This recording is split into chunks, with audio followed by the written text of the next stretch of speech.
मेरे बच्चों, सुप्रभात। आप सभी का नागरिक शास्त्र की कक्षा में स्वागत है। बच्चों, आज मैं आपको सप्तम अध्याय जन आंदोलन के उदय के अंतर्गत चिपको आंदोलन के विषय में पढ़ाऊंगी। सबसे पहले चिपको आंदोलन का क्षेत्र व पृष्ठभूमि क्या थी, इस विषय पर चर्चा करते हैं। चिपको आंदोलन का प्रारंभ उत्तराखंड के 2-3 गांवों से हुआ था। इसके पीछे एक कहानी है। गांव वालों ने वन विभाग से कहा कि खेतीबाड़ी के औजार बनाने हेतु हमें अंगूर के पेड़ काटने की अनुमति दी जाए। वन विभाग ने अनुमति देने से मना कर दिया। विभाग ने खेल सामग्री के एक निर्माता को जमीन का यही टुकड़ा व्यावसायिक प्रयोग हेतु आवंटित कर दिया। इससे गांव वालों में रोष उत्पन्न हुआ तथा उन्होंने सरकार की इस कदम का विरोध किया। यह विरोध बहुत जल्दी उत्तराखंड के अन्य क्षेत्रों में भी फैल गया।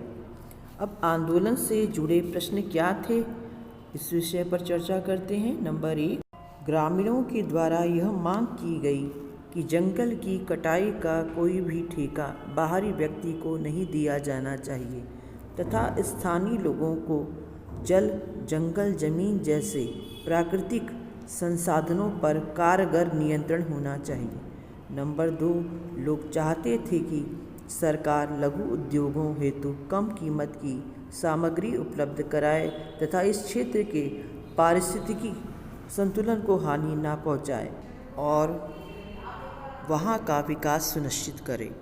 आंदोलन ने भूमिहीन वन कर्मचारियों का आर्थिक मुद्दा भी उठाया तथा न्यूनतम मजदूरी की गारंटी की मांग की। बच्चों, चिपको आंदोलन में महिलाओं की क्या भूमिका रही, इस विषय पर चर्चा करते हैं। चिपको आंदोलन में महिलाओं ने सक्रिय भागीदारी की। यह आंदोलन का बिल्कुल नया रूप था। महिलाओं ने शराबखोरी की बुरी आदत में विरोध में लगातार आवाज़ उठाई। चिपको आंदोलन की अब सफलताएं क्या थी, इस विषय पर चर्चा करते हैं। अंततः इस आंदोलन को सफलता मिली तथा सरकार ने 15 सालों के लिए हिमालय क्षेत्रों में पेड़ों की कटाई पर रोक लगा दी, जिससे इस अवधि में क्षेत्र का वन आच्छादन फिर से प्राकृतिक स्वरूप ग्रहण करने लगा। चिपको आंदोलन का प्रभाव इतना गहरा था कि यह आंदोलन 1970 के दशक और उसके बाद के सालों में देश के विभिन्न भागों में उठे अनेक जन आंदोलन का प्रतीक बन गया। बच्चों, अब दल आधारित आंदोलन के विषय में आपको जानकारी देते हैं।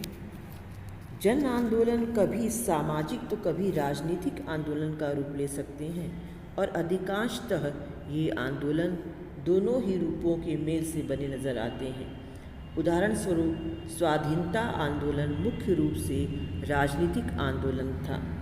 औपनिवेशिक दौर में सामाजिक आर्थिक मामलों पर भी विचार मंथन चला, जिससे कई स्वतंत्र सामाजिक आंदोलनों का जन्म हुआ, जैसे जाति प्रथा विरोधी आंदोलन, किसान सभा आंदोलन और मजदूर संगठनों के आंदोलन। कुछ ऐसे आंदोलन स्वतंत्रता के बाद के दौर में भी चलते रहे। मुंबई, कोलकाता और कानपुर जैसे बड़े शहरों के औद्योगिक मजदूरों के मध्य मजदूर संगठनों के आंदोलनों का बड़ा जोर था। सभी बड़ी पार्टियों ने इस वर्ग के मजदूरों को लामबंद करने के लिए अपने अपने मजदूर संगठन बनाए। स्वतंत्रता के बाद के प्रारंभिक वर्षों में आंध्र प्रदेश के तेलंगाना क्षेत्र के किसान कम्युनिस्ट पार्टियों के नेतृत्व में लामबंद हुए। इन्होंने काश्तकारों के बीच जमीनों के पुनर्वितरण की मांग की। आंध्र प्रदेश, पश्चिम बंगाल और बिहार के कुछ भागों में किसान तथा खेतीहर मजदूरों ने मार्क्सवादी लेनिनवादी कम्युनिस्ट पार्टी के कार्यकर्ताओं के नेतृत्व में अपना विरोध जारी रखा।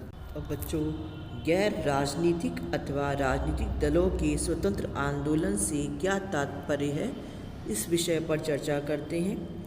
स्वतंत्रता के पश्चात 70 व 80 के दशक में ऐसे आंदोलनों का उदय एवं विकास हुआ जिन्हें राजनीतिज्ञ लोग गैर राजनीतिक या राजनीतिक दलों से स्वतंत्र आंदोलन का नाम देते हैं।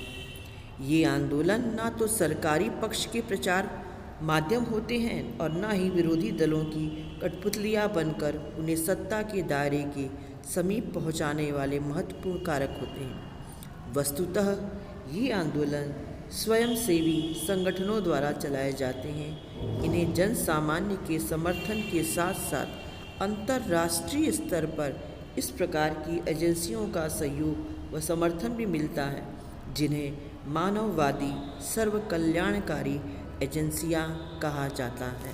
बच्चों, गैर राजनीतिक अथवा राजनीतिक स्वतंत्र आंदोलनों के उदय व विकास के पीछे क्या कारण थे, इस विषय पर चर्चा करते हैं। नंबर 1 है गैर कांग्रेसवाद का असफल होना। 70 और 80 के दशक में समाज के कई तबकों का राजनीतिक दलों के आचार व्यवहार से मोह भंग हुआ। इसका तात्कालिक कारण तो यह था कि जनता पार्टी के रूप में गैर कांग्रेसवाद का प्रयोग कुछ खास नहीं चल पाया और इसकी असफलता से राजनीतिक अस्थिरता का माहौल कायम हुआ, जिससे राजनीतिक दलों से स्वतंत्र आंदोलन का उदय हुआ। नंबर 2, केंद्र सरकार की आर्थिक नीतियों से निराशा। अप्रैल 1951 से बड़े जोर शोर से देश में पंचवर्षीय योजनाएं चालू की गईं, लेकिन इन पंचवर्षीय योजनाओं से भी समुचित विकास नहीं हो पाया।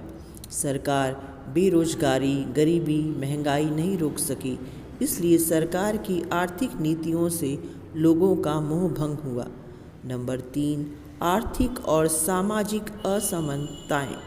स्वतंत्रता प्राप्ति के बाद की आर्थिक समृद्धि होने के बावजूद इसका लाभ हर वर्ग को नहीं हुआ।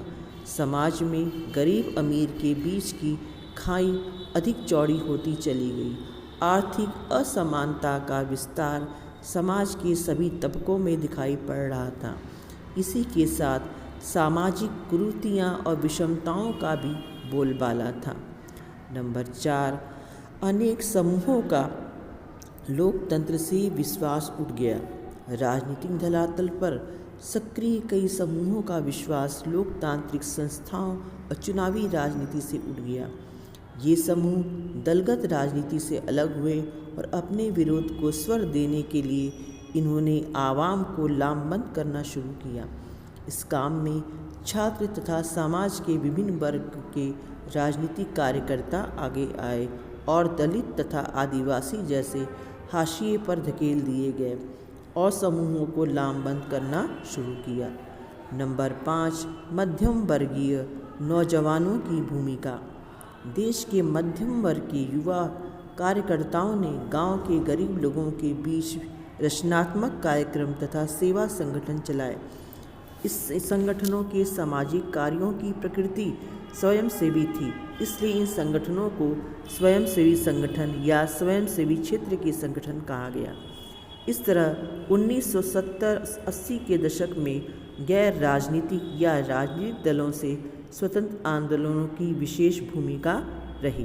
अब बच्चों, राजनीतिक दलों से स्वतंत्र संगठनों की उपलब्धियां व योगदान के विषय में आपको बताते हैं। सबसे पहले स्वतंत्र राजनीतिक संगठनों का विचार था कि स्थानीय व क्षेत्रीय मसलों के समाधान में स्थानीय लोगों व कार्यकर्ताओं की सीधी व सक्रिय भागीदारी राजनीतिक दलों की अपेक्षा अधिक उपयोगी सिद्ध होगी। इसका यह भी विश्वास था कि लोगों की सीधी सहभागिता से लोकतांत्रिक सरकार की प्रकृति में सुधार आएगा, क्योंकि यह दल किसी राजनीतिक दल के हाथ की कठपुतली नहीं होते। अभी भी ऐसे स्वयंसेवी संगठन शहरी व ग्रामीण क्षेत्रों में सतत रूप से सक्रिय हैं, परंतु अब इनकी प्रकृति बदल गई है। बाद के समय में ऐसे अनेक संगठनों का वित्त पोषण विदेशी एजेंसियों से होने लगा। ऐसी एजेंसियों में अंतर्राष्ट्रीय स्तर की सर्विस एजेंसियां भी शामिल हैं। इन संगठनों को व्यापक स्तर पर अब विदेशी धनराशि प्राप्त होती है। इस कारण स्थानीय पहल का आदर्श कुछ कमज़ोर हुआ है। बच्चों, इस विषय के अंतर्गत जो PDF में प्रश्न दिए गए हैं उनको कॉपियों में अपने हल करें और पढ़ें लिखें, याद करें, आगे बढ़ें। धन्यवाद।